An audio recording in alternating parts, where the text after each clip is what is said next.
سلام، عاملين ايه؟ مستعدين تسمعوا حكاية النهاردة؟ بس قبل ما احكي لكم الحكاية عايزة افكركم تشوفوا فيديو مسابقة محفوظات الكتاب المقدس وبانوراما حياة ربنا يسوع اللي هيظهروا في علامة الاي اللي فوق. دلوقتي بقى هحكي لكم حكاية عن موسى النبي، والحكاية دي هتلاقوها في الكتاب المقدس في سفر الخروج اصحاح 17. يلا نبتدي. موسى كان قائد عظيم، وكان بيقود شعب ربنا علشان يوصلهم لأرض كنعان. يعني كان على طول ماشي مع الشعب، بيعلمهم كلام ربنا وبيعرفهم يعملوا ايه ويتصرفوا ازاي علشان يدخلوا أرض كنعان اللي وعدهم بيها ربنا. وكان في شعب تاني، يعني ناس تانيين اسمهم شعب عماليق، وكان اسمهم عماليق لأنهم شعب ضخم وقوي جدا. وشعب عماليق دول راحوا هجموا على شعب ربنا علشان يحاربوهم، ودي كانت أول مرة شعب ربنا يدخل فيها حرب مع شعب تاني، وطبعا دي كانت مشكلة كبيرة. بس موسى قائد شعب ربنا لقى حل للمشكلة دي، لكن هو ما نفذش الحل لوحده وخلى باقي الشعب يساعده. وأول حاجة عملها إنه طلب من يشوع تلميذه وخادمه إنه يختار الرجالة الأقوياء من شعب ربنا علشان يقدروا يحاربوا شعب عماليق. وفعلا سمع يشوع كلام موسى واختار رجالة أقوياء من شعب ربنا، وراحوا مع يشوع علشان يحاربوا شعب عماليق. وكانت الحرب شديدة، وشعب ربنا ما كانش قادر يغلب شعب عماليق. وفي تاني يوم في الحرب أخد موسى عصا الله، اللي هي العصاية الخشب اللي كان دايما ماسكها، وكان ربنا بيخليه يعمل بيها المعجزات. أخد موسى العصاية وطلع فوق تل، يعني فوق جبل صغير في نفس مكان الحرب.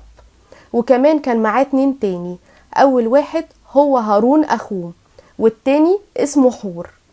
ووقف موسى على التل ورفع ايديه الاتنين، وكانوا ايديه الاتنين وهو رافعهم زي شكل الصليب. وفضل موسى يصلي لربنا علشان ربنا ينقذهم من شعب عماليق ويقدروا يغلبوهم في الحرب. وفعلا ربنا استجاب لصلاة موسى، وكان كل ما موسى يرفع ايده ويصلي لربنا كان شعب ربنا ينتصر ويغلب. ولما كان موسى يتعب وينزل ايديه كان شعب عماليق هو اللي يغلب وشعب ربنا هو اللي يتهزم.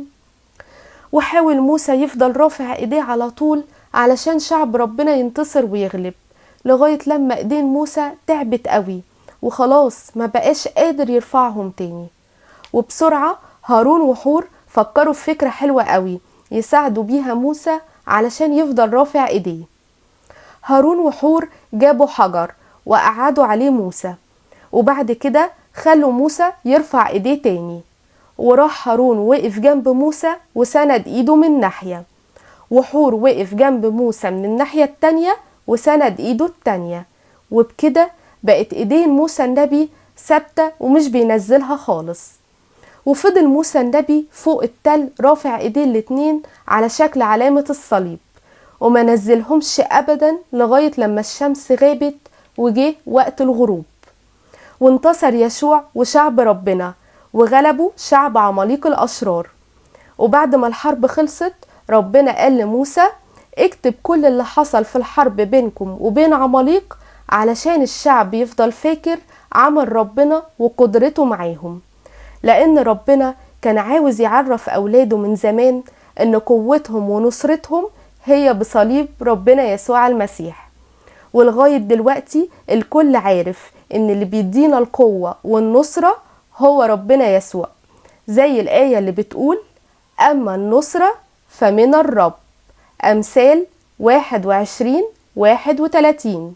تعالوا نقولها تاني، أما النصرة فمن الرب، أمثال 21:31. وبكده تكون حكايتنا خلصت، ونتقابل في الحكاية الجاية. سلام.